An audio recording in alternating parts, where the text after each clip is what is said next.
राज्यात 92 लाख लाडक्या बहिणी पात्र ठरल्या आहेत। मुख्यमंत्री माझी लाडकी बहीण योजनेच्या संपूर्ण पडताळणी आणि ई-केवायसी नंतर या योजनेतील लाभार्थी महिलांची संख्या 2.48 कोटींवरून घसरून थेट 1,65,66,164 वर आली।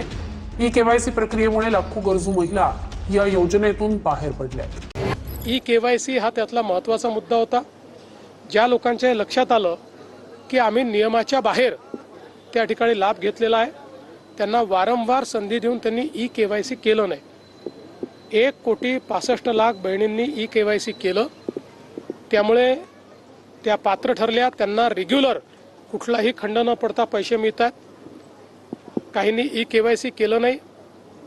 अनेक लाखो बहिणींचं त्या ठिकाणी असं लक्षात आलं की इन्कम टॅक्स पेई परिवार आहे, आपल्या याच्यात इन्कम टॅक्स पेई चालत नाही। कोर्टामध्ये केस केली, हायकोर्टात गेले, रोज शिव्या दिल्या, ही योजना बंद करा म्हणून सांगितलं, आणि आता तेच हिंदीमध्ये मगरमच्छ के आंसू म्हणतायत, तसे मगरमच्छ के आंसू आता हे यांच्या डोळ्यातनं वाहून राहिले।